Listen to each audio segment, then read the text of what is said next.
tidak hadir hari ini? Ada Bu. Siapa? Yuli Bu. Kemana? Ya. Kemana? Nggak tahu. Semoga diberi sadar ya, biar rajin sekolahnya. Amin. Nah, baik, kita langsung ke pembelajaran ya. Di sini Ibu akan menyampaikan dari materi kita, yaitu akhlak terpuji, jujur dan amanah. Nah, untuk jujur dan amanah ini, Ibu mau kasih contoh ya. Misalnya kita di jalan menemukan sebuah dompet yang isi dompet itu banyak uangnya, kita ambil nih. Nah, karena kita memiliki akal yang terpuji, jujur dan amanah, anak-anak menemukan dompet itu, bagaimana tanggapannya? Apakah diambil uangnya atau dikasihkan kembali kepada pemiliknya? Karena anak-anak ada yang mau bisa jawab? Dibalik pemiliknya. Nggak tahu. Dikembalikan ke pemiliknya. Berarti itu tanda orang yang jujur dan amanah. Nah, lanjut. Di sini ada tujuan pembelajaran yang mana peserta didik mampu menjelaskan arti jujur dan amanah serta memberikan satu contoh konkret penerapannya dalam kehidupan sehari-hari. Contoh konkretnya seperti tadi ya, seperti di saat kita menemukan dompet yang terjatuh, maka kita harus mengembalikan kembali kepada pemiliknya. Nah, selanjutnya, karena tadi ada akhlak terpuji. Apa itu akhlak terpuji? Akhlak terpuji adalah sikap dan perilaku baik yang diajarkan dalam Islam dan perlu kita lakukan dalam kehidupan sehari-hari. Itu yang dinamakan akhlak terpuji. Nah, di sini kan tadi ada kata jujur dan amanah. Nah, di sini ada konsep dasar dari jujur atau sering disebut dengan asidik. Yang mana jujur adalah keselarasan yang sempurna antara tiga hal yang ada di dalam hati, diucapkan secara lisan dan yang dilakukan oleh anggota badan. Jadi jujur itu ada dalam hati atau perasaan, ada dalam ucapan lisan dan dalam perbuatan atau dalam anggota badan. Nah, terus apa tadi itu hati, perkataan dan perbuatan tadi? Nah, jujur dalam hati atau niat, yaitu melakukan sesuatu kegiatan ikhlas karena Allah, bukan karena ingin dipuji oleh orang lain atau dia. Jadi kita melakukan hal-hal itu karena Allah, niat dalam karena Allah ya. Karena itu niat dalam hati, jujur dalam hati, itu sudah termasuk jujur dalam hati. Terus yang kedua ada jujur dalam perkataan atau lisan, yang mana menyampaikan informasi apa adanya tanpa ditambah-tambah atau dikurang-kurangi. Nah, misal kita dikasih amanah nih oleh guru, tolong sampaikan ya, misalnya hari ini rapat jam 9.00, kita harus menyampaikan kembali dengan guru yang bersangkutan, bilangnya jam 9.00 pas sama seperti yang pertama orang menyampaikan memberi amanah kepada kita. Apa jam berapa? Jangan ditambah-tambahin, misalnya jadi jam 9.10 Bu gitu. Nah, itu sudah tidak jujur karena sudah menambah-nambahkan dari kata-kata yang harusnya tadi bilangnya jam 9.00. Nah, itu kalau dia menambah-nambahkan berarti dia sudah termasuk tidak jujur dalam perkataan yang kedua. Ya. Terus yang ketiga, jujur dalam perbuatan atau amal, yaitu bertindak sesuai dengan aturan dan tidak curang, misalnya dalam permainan atau lomba ya. Nah, itu kita kan terkadang tanpa kita sadar juga ada yang curang dalam permainan ya. Nah, itu perbuatan yang tidak boleh, perbuatan yang menjadikan tidak jujur karena dalam permainan itu kita sudah bermain curang, kita sudah menyalahi aturan, itu sudah dinamakan tidak jujur dalam perbuatan atau amal. Nah, itu untuk pembagian supaya jujur ya, ada jujur dalam hati, lisan, amal. Nah, selanjutnya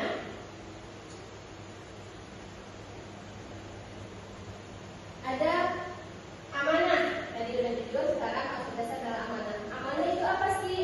Amanah adalah segala sesuatu hal yang dipercayakan kepada baik itu di hak Allah, hak sama manusia maupun tanggung jawab terhadap diri sendiri yang harus dipelihara dan disampaikan kepada yang berhak. Jadi amanah itu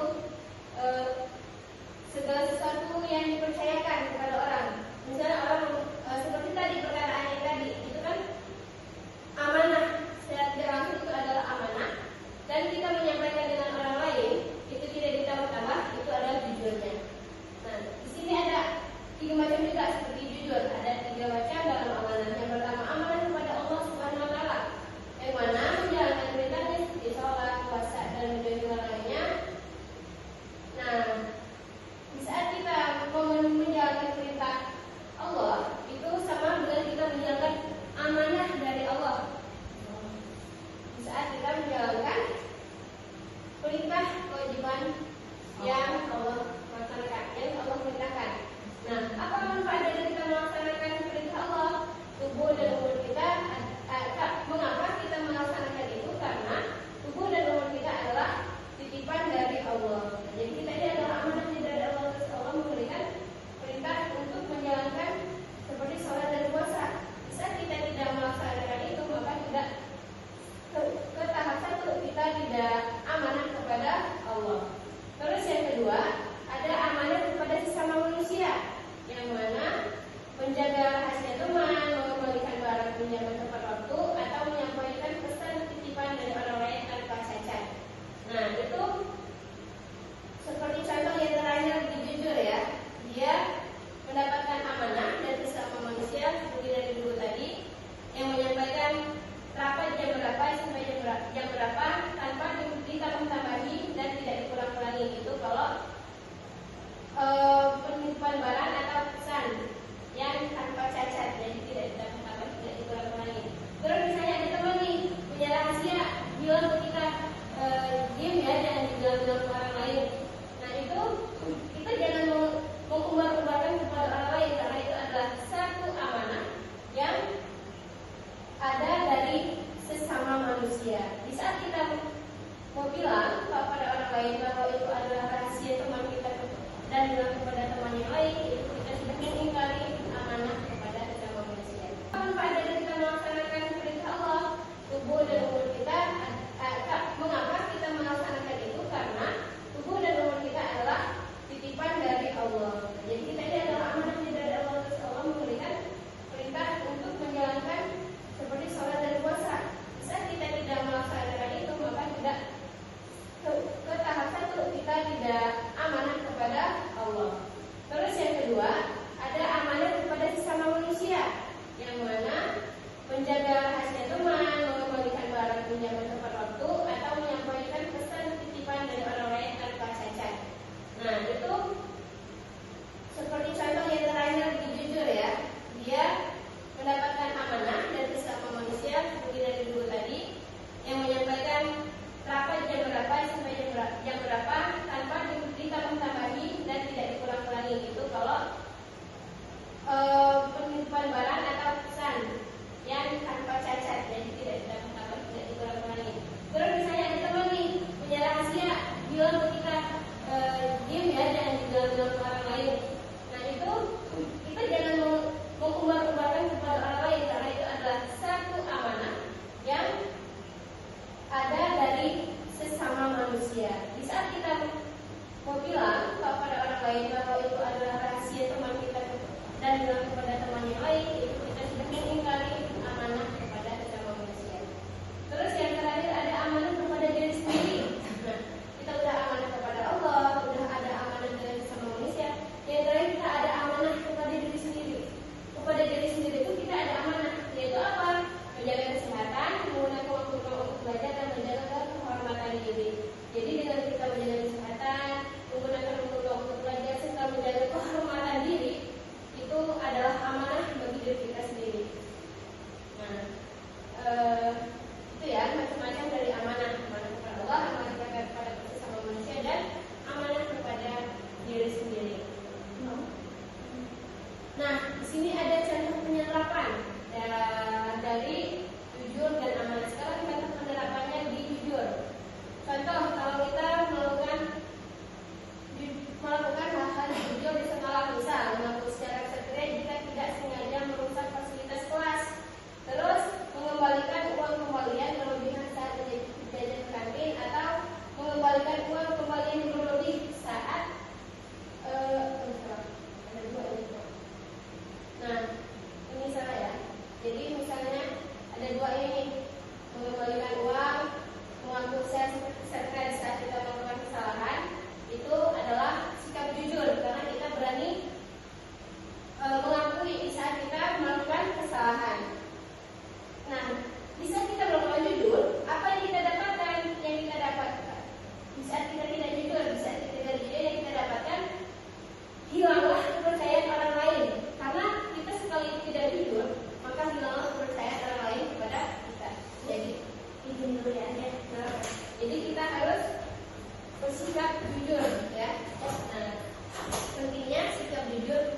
disampaikan kepada orang tua yang di rumah.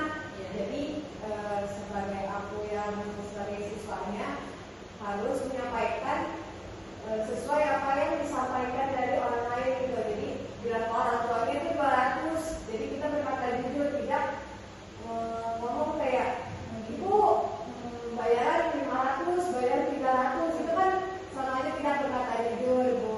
Gitu. Terima kasih kelompok Nadia. Terus lanjut ke kelompok Eka yang amanah. Contohnya yang amanah tuh misalnya Eka dititipin uang sama orang tua buat belanja. Nah dipakainya buat belanja bukan buat foya-foya. Ya. Oke, terima kasih. Terima kasih untuk kelompok 1 dan 2. Kelompok jujur dan amanah. Oke.